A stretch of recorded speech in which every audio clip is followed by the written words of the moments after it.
Carlos Valdivieso nos acompaña a esta hora de la mañana aquí en Consejo de Redacción. Bienvenido, miembro del Comité Gubernamental de Sociedades Científicas, vicepresidente financiero de la Federación Médica Colombiana. Buena mañana. Gracias, Claudia. Encantado de estar aquí con ustedes, Sebastián, Cata, Claudia, para decir a los pacientes, y pacientes somos todos. Nosotros, los pacientes y las organizaciones médicas y además el resto de agentes del sistema hemos estructurado una cosa que llamamos el Comité de Crisis Nacional, y en ese Comité de Crisis Nacional hemos decidido hacer un llamado a todos los pacientes para hacer una jornada el día de hoy de un gran cacerolazo a las 7 de la noche por la salud del pueblo colombiano. Doctor, vamos a poner en contexto lo que está sucediendo y es que vemos quejas, PQR, largas filas, el sistema de salud podríamos decir que ha generado gran preocupación porque no sabemos cuál es el futuro y en este momento hay un colapso en el sistema. Estamos mirando la parte de los pacientes, pero ¿qué pasa detrás para las instituciones médicas, para el personal de salud? A raíz de lo que está sucediendo, que pongamos primero en contexto a nuestra audiencia, ¿cómo están afrontando esta situación y esta crisis que nos lleva hoy a las 7 de la noche a adelantar un cacerolazo? Perfecto, lo que hay que decirle a los pacientes es que la situación de crisis de la salud no es nueva.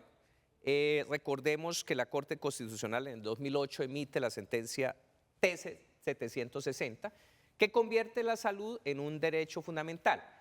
Y la Corte Constitucional ha emitido por lo menos 5 autos desde entonces, el último de los cuales acaba de acontecer hace 6 días, que es el auto 07 del 2025, en el cual la Corte dice la UPC que el gobierno aumentó es insuficiente y le conmina al gobierno nacional a que tiene que convocar una mesa de trabajo donde estén todas las organizaciones para que se dé un real aumento, un aumento sensato. ¿Qué está pasando, Claudia, para responder a tu pregunta? Lo que está pasando es que los recursos del sistema de salud no alcanzan. Las EPS reciben 100 pesos y gastan entre 106 y 113.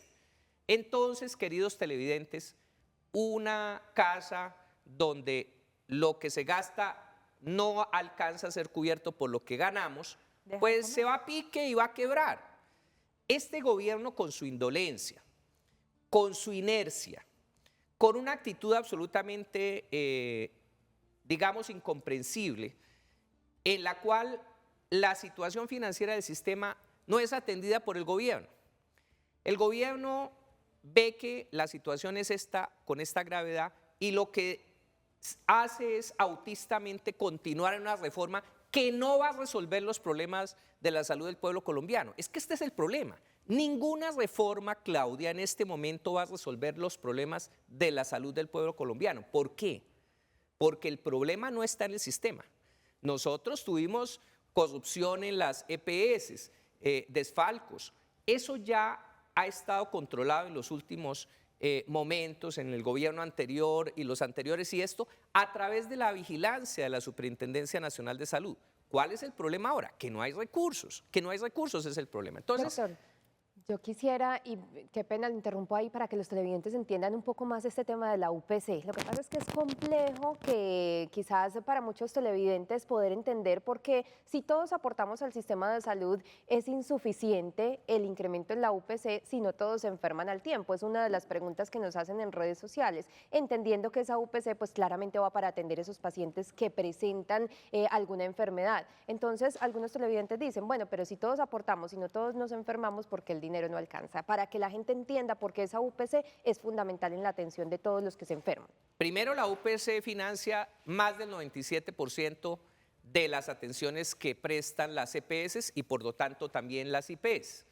Entonces, lo primero que hay que decir es que no es suficiente ese dinero actualmente porque no ha sido incrementada en los últimos gobiernos. Y esto no solamente es del gobierno de Gustavo Petro, desde el gobierno anterior no se ha aumentado la UPC de manera adecuada, pero en este gobierno ha sido la catástrofe. Primero, no se ha aumentado de forma suficiente. Segundo, hay un cambio en las atenciones, en la cantidad de atenciones, porque la población colombiana está envejeciendo.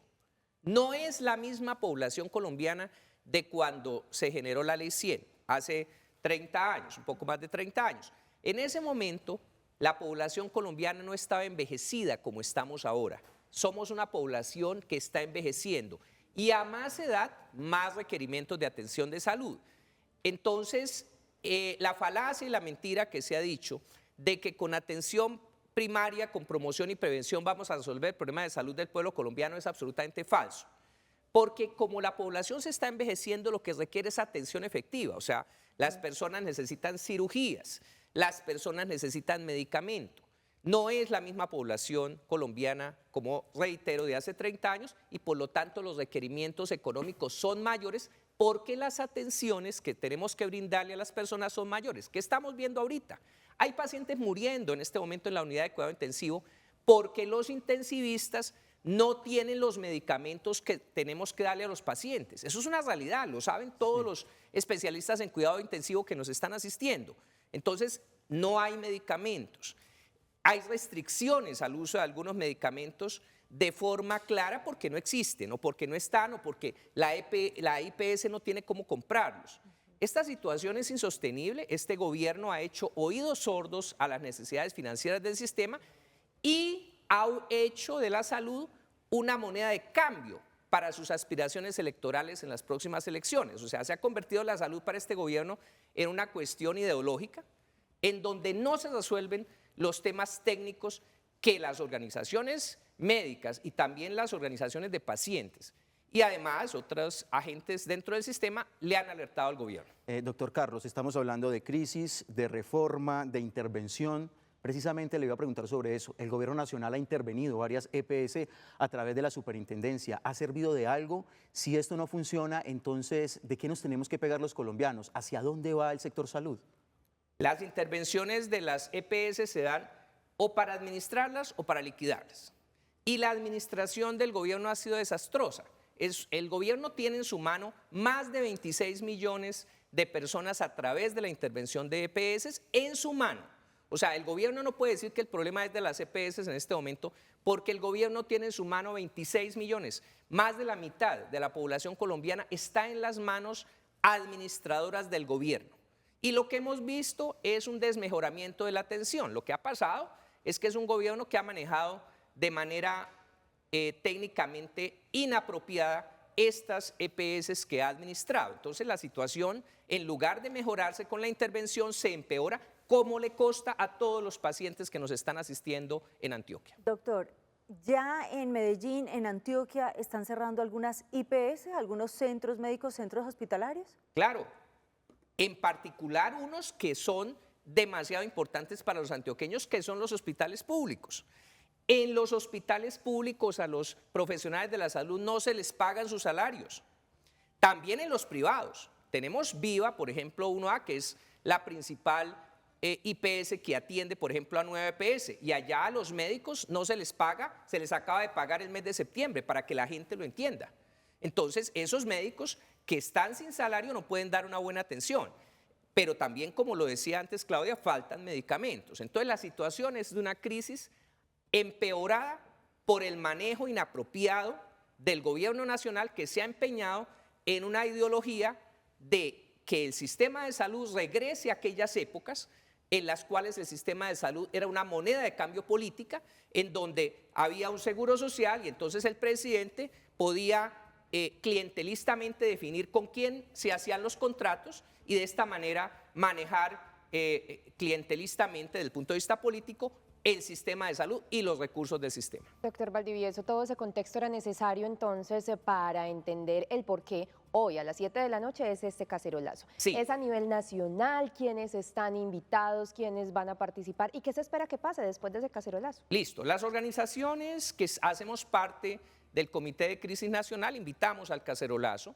Ahí están las organizaciones de pacientes más importantes del país, y también las organizaciones de profesionales de la salud y otros agentes del sistema, como ya lo dije, e invitamos a todas las personas a un cacerolazo a las 7 de la noche de hoy, a hacer sonar sus cacerolas en la casa, como una medida de protesta al manejo que se le está dando al sistema de salud por parte de este gobierno y al llamado a que entremos en una real solución y el abordaje de solución de los problemas de salud de la población. Y le decimos a la gente, no es cierto que la reforma a la salud vaya a resolver los problemas de salud. No. Lo que resuelve los problemas de salud en este momento es que se maneje adecuadamente los recursos de la salud y que no se pretenda dilapidar esos recursos supuestamente creando unos grupos de trabajo médicos que lo que van a hacer sencillamente es no resolver los problemas y sí llevar los recursos a donde no se necesitan en este momento.